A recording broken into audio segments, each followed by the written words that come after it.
Hello नमस्कार, कैसे हैं आप लोग। तो आज हम लोग आ चुके हैं दोबारा अपने एक नए इंट्रोडक्टरी वीडियो के साथ। आप में से बहुत सारे लोग वेट कर रहे थे कि जो लॉ फैकल्टी है उसका जो एलएलएम का एग्जाम है, स्पेशली मैं बात कर रहा हूं आज दिल्ली यूनिवर्सिटी के लिए। लेकिन जब सीयूईटी पीजी की बात करता हूं तो आप जितने भी सेंट्रल यूनिवर्सिटीज हैं और जहां पे भी एलएलएम है या एलएलबी है वहां पे आप लोग एडमिशन ले सकते हैं। तो आज हम लोग बात करने वाले हैं इसके बारे में। आप लोग समझ ही गए होंगे क्या है आज का हमारा टॉपिक। आज का हमारा टॉपिक है, देखिए ध्यान से, कौन सा कलर ले लूं बताइए। चलिए ब्लैक ले लेते हैं, अगर काम नहीं करेगा तब येलो लेंगे। आज का टॉपिक क्या है हमारा, सीयूईटी पीजी 2026। ठीक है, फॉर्म इसके आ चुके हैं, बहुत दिन हो चुके हैं और कुछ दिन और बचे होंगे। आप लोग फॉर्म भरिए। और आज हम लोग स्पेशली बात करने वाले हैं सीयूईटी पीजी 2026 में एलएलएम कोर्स के बारे में। इसके बारे में ज्यादा तो नहीं बताऊंगा आपको, सिंपल समझिए सीयूईटी पीजी क्या है। एक ऐसा कोर्स है जहां पे एडमिशन होता है। किसका एडमिशन होता है, पीजी कोर्सेज के लिए एडमिशन होता है। ठीक है, तो यहां पे देखिए क्या है, जिस कोर्स के बारे में आज हम लोग बात करने वाले हैं वो कोर्स क्या है, मास्टर ऑफ लॉ। ठीक है, मास्टर ऑफ लॉ के बारे में हम लोग आज बात करने वाले हैं। कोर्स कोड आप लोग को मालूम होगा, COQP 14। ठीक है, ये आप लोग को मालूम होगा जिन लोगों ने फॉर्म भरा होगा, या अगर नहीं भरा है तो भरिएगा तो मालूम चल जाएगा। टेंटेटिव एग्जाम डेट क्या है, 15 मार्च 2026 के आसपास ऐसा है कि एग्जाम होगा। मार्च में होगा, ये श्योर है, ये आपको मालूम होना चाहिए। ठीक है, चलिए। और वेन्यू यूनिवर्सिटी लॉ ब्लॉक नहीं होगा, कुछ भी हो सकता है, जहां से आप सेंटर डाल रहे हैं वो होगा आपका वेन्यू। तो अगले स्लाइड पे चलते हैं। अब हम बात कर लेते हैं सिलेबस। बहुत ब्रीफ में आज मैं सिलेबस की बात करने वाला हूं। सिलेबस में टॉपिक क्या क्या हमारे पास, मैं सिर्फ उनकी बात करूंगा। अगर आपको ऐसा लगता है कि डिटेल सिलेबस चाहिए आपको समझाऊं मैं, तो प्लीज आप लोग कमेंट बॉक्स में बताइएगा, मैं डिटेल में सिलेबस आपको बता दूंगा। मैं भी दिल्ली यूनिवर्सिटी का ही स्टूडेंट हूं, वहीं से मेरी लॉ हुई है और अभी मैं फिलहाल आप लोग के सामने आपके लिए एक वीडियो लेके आया हूं, इंट्रोडक्टरी वीडियो, जिसमें एलएलएम के बारे में बता रहा हूं। आप लोग को ये मालूम होगा कि जो दिल्ली यूनिवर्सिटी है वहां पे 2 पैटर्न पे लॉ चलता है। पहला पैटर्न क्या है, ये कलर दिख रहा है, नहीं दिख रहा होगा है ना। पहला पैटर्न है 2 ईयर, ठीक है, और दूसरा पैटर्न क्या है, 3 ईयर का। तो जो लोग लॉ के साथ प्रैक्टिस करना चाहते हैं या कुछ और काम कर रहे हैं वो लोग 3 ईयर प्रेफर करते हैं। 3 ईयर की क्लासेस इवनिंग में होती है और 2 ईयर की क्लासेस जनरली मॉर्निंग में होती है। ठीक है, तो ये डिफरेंस है। और इसके अलावा बहुत सारे इंस्टीट्यूट है जो 1 ईयर का भी एलएलएम करवाते हैं, तो उसके बारे में आज हम लोग चर्चा नहीं करेंगे। आज हम लोग सीयूईटी के थ्रू जो एलएलएम में एडमिशन हो रहा है उसकी बात करने के जा रहे हैं। तो आप लोग ध्यान से देखिएगा, सिलेबस सबके लिए कॉमन रहने वाला है। और अगर आपको कुछ भी इसके बाद भी हेल्प चाहिए तो नंबर दिख रहा होगा चैनल के डिस्क्रिप्शन में, वहां पे आप जाइए, आप मैसेज ड्रॉप करेंगे। मैं हमेशा आपकी हेल्प के लिए खड़ा हूं, एक वकील दूसरे वकील के साथ जैसे रहता है। तो पहला टॉपिक क्या है हमको जो पढ़ना है, कॉन्ट्रैक्ट। ठीक है, जनरल प्रिंसिपल ऑफ कॉन्ट्रैक्ट्स। तो पहला टॉपिक ये पढ़ना है हम लोगों को। दूसरे टॉपिक की मैं बात करूं तो दूसरा टॉपिक देख लेते हैं। दूसरा टॉपिक क्या है, ये देखिए बहुत बड़ा बड़ा आपको लिखा हुआ दिख रहा होगा। क्या लिखा हुआ दिख रहा है, कॉन्स्टिट्यूशन ऑफ इंडिया। ठीक है, कॉन्स्टिट्यूशन ऑफ इंडिया पढ़ना है। और आज सिर्फ टॉपिक की हम लोग बात कर रहे हैं। जब इसके बाद अगर आपको लगे कि डिटेल सिलेबस चाहिए तो आप बताएंगे, तो मैं डिटेल सिलेबस भी लेके आऊंगा। और अगर आप लोग को लग रहा है कि प्रीवियस ईयर एनालिसिस वगैरह लेके आऊं तो आप लोग बताएंगे, तो हम लोग उसके साथ भी आएंगे। अगला क्या है देखिए ध्यान से, लॉ ऑफ टॉर्ट्स। ठीक है, लॉ ऑफ टॉर्ट्स पढ़ना है आपको। उसके बाद जब मैं आगे बात करता हूं अगला, फिर देखते हैं अगला सब्जेक्ट क्या है हमारे पास, फैमिली लॉ। ठीक है, फैमिली लॉ 2 पार्ट में डिवाइडेड है। पहला पार्ट क्या है, पहला पार्ट है हमारे पास हिंदू लॉ। हिंदू लॉ हम लोगों को पढ़ना है। और दूसरा पार्ट आप लोग समझ ही गए होंगे कि जब हिंदू लॉ की बात करते हैं तो क्या आ जाएगा, मोहनडल लॉ आ जाएगा और उसके साथ स्पेशल मैरिज एक्ट वगैरह आ जाएगा।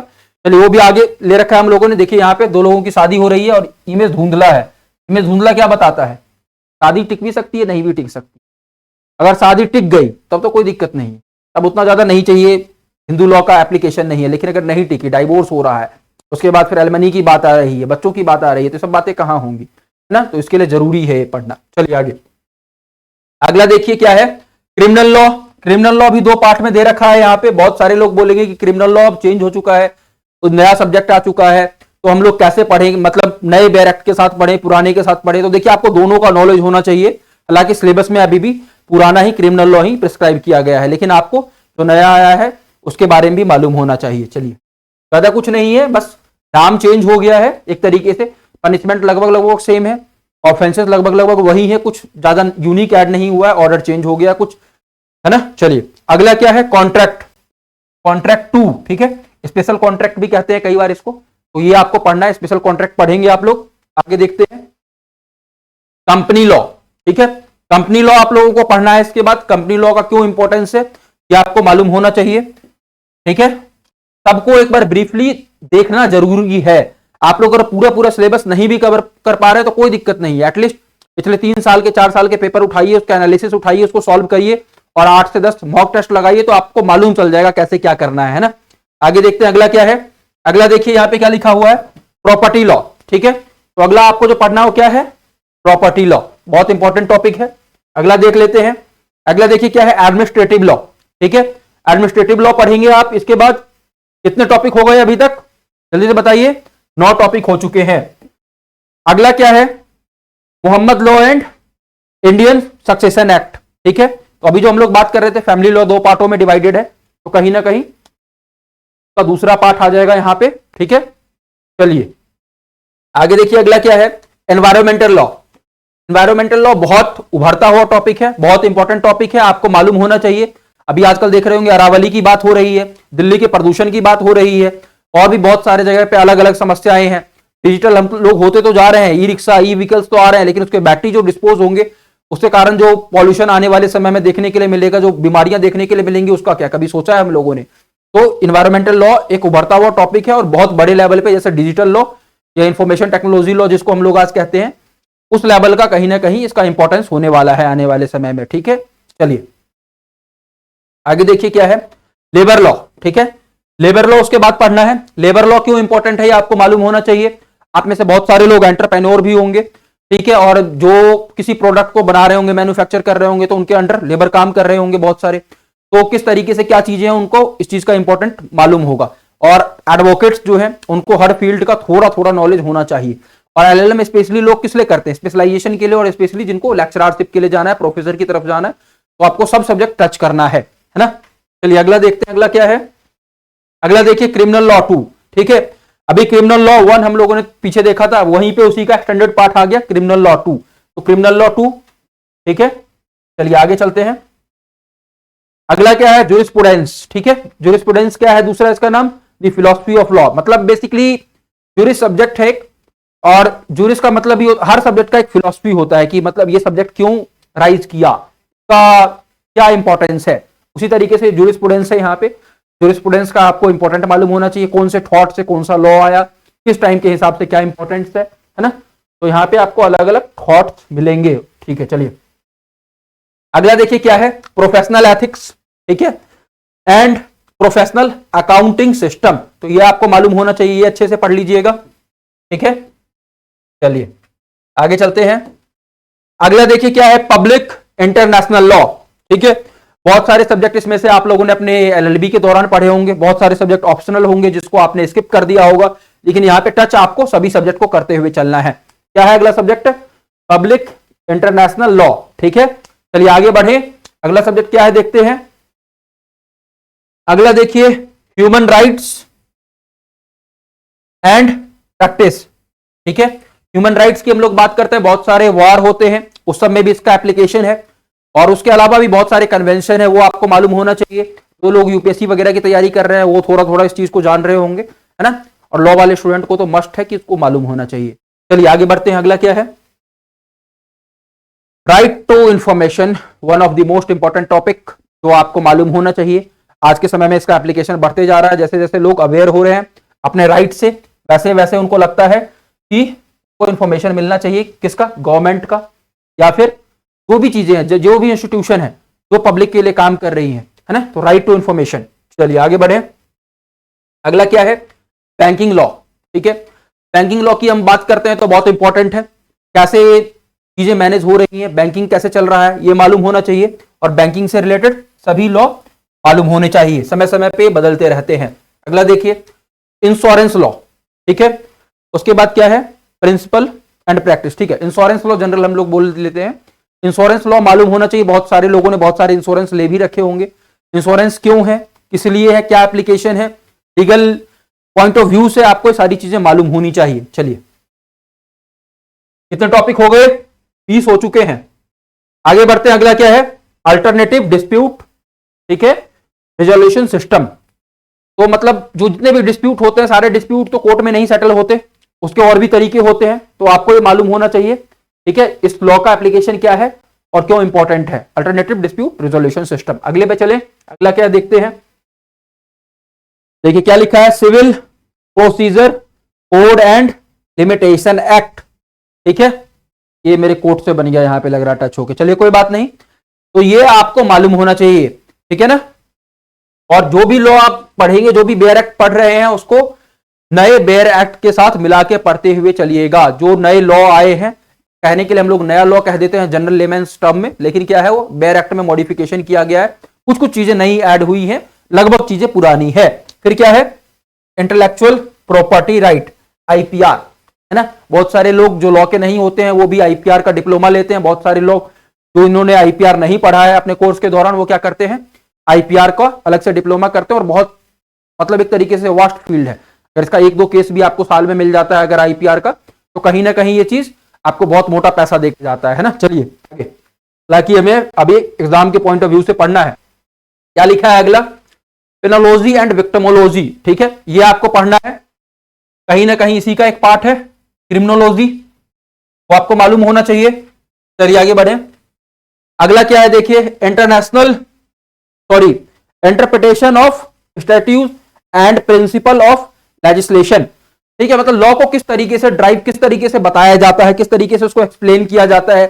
और जैसे मैं बोल रहा हूं कि ये कलम काला है ना, इसका दूसरा अर्थ क्या हो सकता है, ये कलम लाल नहीं है, है ना, ये कलम पीला नहीं है, ये कलम हरा नहीं है, इसको ऐसे भी तो बोल सकते हैं।